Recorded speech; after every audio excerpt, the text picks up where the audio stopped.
বন্ধুরা, আজকে 14ই মার্চ আমাদের যে 60 লক্ষ লজিক্যাল ডিসক্রিপেন্সির যে হিয়ারিং রিভিউর জন্য হাইকোর্টের বিচারপতিদের কাছে রয়েছে, তার মধ্যে প্রায় 14 থেকে 15 লক্ষ হয়ে গেছে। এবার আমার পার্টের কথা বলি, যার জন্য আজকে এই ভিডিওটা করা। আমার পার্টে মোটামুটি লজিক্যাল ডিসক্রিপেন্সি যেগুলো ছিল, যেগুলো বিচারপতিরা দেখছিলেন, সেগুলো মোটামুটি আমার সবই ক্লিয়ার হয়ে গিয়েছে। এবং সেক্ষেত্রে কিন্তু কোনো রকম ঝামেলা পোয়ালিতে হয়নি। ইয়ারের সাথে এইটুকুনি কথা হয়েছে যে ডকুমেন্টস যা যা দিয়েছিল সবকিছু ঠিকঠাক থাকলে মোটামুটি সবই বেরিয়ে যাচ্ছে, কোনো রকম টেনশন নেই। তবে হ্যাঁ, কিছু কিছু আবার রিজেক্টেড হচ্ছে। সেক্ষেত্রে ডকুমেন্টস যদি সঠিক যদি স্ট্যাবলিশ না হতে পারে, সেক্ষেত্রে কিন্তু কিছু কিছু রিজেক্ট হচ্ছে। বিশেষ করে যারা 2002-এর কেস, অর্থাৎ যারা সেলফ কেস, তাদের নামে যেগুলো এসছে সেগুলো কোনো রকম ভাবে আটকাচ্ছে না। প্রগিনী দিয়ে যেগুলো রয়েছে, অর্থাৎ যাদের ওই লজিক্যাল যাদের নাম এসছে, অর্থাৎ যারা প্রগিনী দিয়ে ঢুকেছে, সেক্ষেত্রে একটি ডকুমেন্টস প্রগিনীর সাথে তার স্ট্যাবলিশ একটা ডকুমেন্টস কিন্তু প্রুভ করতে হচ্ছে।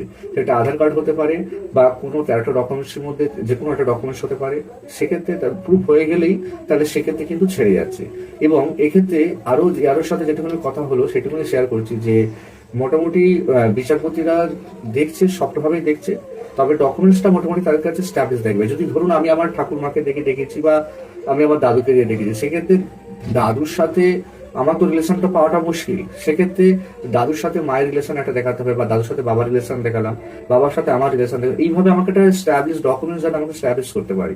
বা আমি যদি একটু সেলফ হয়ে থাকি, সেক্ষেত্রে কোনো রকম ব্যাপার নয়, আমার নিজের যে ডকুমেন্টসে আমার ফ্যামিলির কারোর নাম থাকলেই হলো, মানে 2002-এর যে নাম, আর বর্তমানে সেই কোনো একটা ডকুমেন্টসে সেই নাম যদি থাকে, তাহলে সেলফ আমার কোনো আর প্রুফ করার দরকার নেই। তাই বন্ধুরা, যে এখনো পর্যন্ত যে 14-15 লাখের যে হিয়ারিং হয়ে গেছে, সেই পর্যন্ত এই হিয়ারিং এর এই তথ্য দিলাম। আর তার সাথে সাথে মুখ্য নির্বাচন আধিকারিকের সাথে আমাদের কলকাতা হাইকোর্টের মাননীয় বিচারপতির দীর্ঘক্ষণ বৈঠক হলো, যে ট্রাইব্যুনাল যে গঠন হবে বলে, যেখানে যে নতুন যে সাপ্লিমেন্টারি লিস্ট কবে প্রকাশিত হবে সেই নিয়ে আলোচনা হয়েছে। তবে কবে প্রকাশিত হবে এখনো সঠিকভাবে কিন্তু বলা হয়নি বা আলোচনার সিদ্ধান্ত হয়নি। তবে ট্রাইব্যুনালে কোন কোন বিচারপতিরা থাকবেন সেই নিয়েও কিছুটা আলোচনা হয়েছে।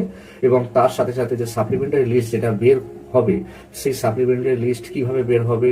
আর সবচেয়ে বড় কথা হলো যে নতুন যে লিস্ট বের হবে বা পুরো যে লিস্ট আছে, যদি কোনো রকম কারো কমপ্লেন থাকে, সেক্ষেত্রে কিন্তু একমাত্র কলকাতা হাইকোর্টের যে প্রধান বিচারপতি আছে তেনার কাছে কিন্তু আবেদন করা যাবে। তারপর তিনি সেই আবেদন নিয়ে তিনি কমিশনের কাছে কিন্তু জানাবেন। এছাড়া যদি কোনো রকম ভোটার লিস্ট বা কোনো কিছু যদি আপত্তি থাকে, আপনারা ট্রাইব্যুনালেও যেতে পারেন। ট্রাইব্যুনালে গিয়ে আপনারা আবেদন করবেন এবং আবেদনের ভিত্তিতেই কিন্তু সমস্ত কাজ কিন্তু এগোবে।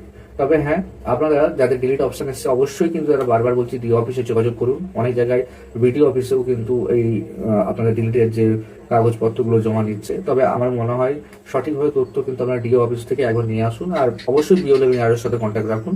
এবং যদি যেখানে জমা দিতে হবে সেখানে কিন্তু অবশ্যই যাবতীয় ডকুমেন্টস কিন্তু নিয়ে চলে যান। কারণ এই ভোটার লিস্টে কিন্তু যদি আপনারা নামটা তুলতে পারেন, তাহলে কিন্তু অনেকটাই আপনারা সেফ গার্ড হয়ে গেলেন। তাহলে আপনারা কিন্তু লাস্ট যে এসআর, অর্থাৎ এই যে 2025-26 যে এসআরটা হলো, এই এসআরটা কিন্তু লাস্ট এসআর হিসাবে ধরা হবে। তাই এই লিস্টে যদি আপনার নাম যদি থাকে, তাহলে আপনার পরবর্তী প্রজন্ম তারা কিন্তু আপনাকে দিয়ে সহজেই কিন্তু তারা পরবর্তী এসআরে কিন্তু বেরিয়ে যেতে পারবে। তাই আপনারা অযথা দেরি করবেন না। যদি কোনো রকম সমস্যা থাকে, অবশ্যই বিএলও এবং আরো সহযোগিতা নিয়ে সুপারভাইজারের সহযোগিতা নিন। ধন্যবাদ বন্ধুরা। আজ পর্যন্ত মোট 15 লক্ষ আন্ডার অ্যাডজুডিকেশনে থাকা অভিযোগের নিষ্পত্তি করা সম্ভব হয়েছে বলে নির্বাচন কমিশন সূত্রে খবর। এখন প্রশ্ন হলো, প্রথম দফার সাপ্লিমেন্টারি লিস্ট কবে প্রকাশ হবে? এই নিয়ে জল্পনার মধ্যেই এলো বড় আপডেট। আগামী সপ্তাহেই প্রথম দফার সাপ্লিমেন্টারি লিস্ট প্রকাশ করতে চলেছে নির্বাচন কমিশন।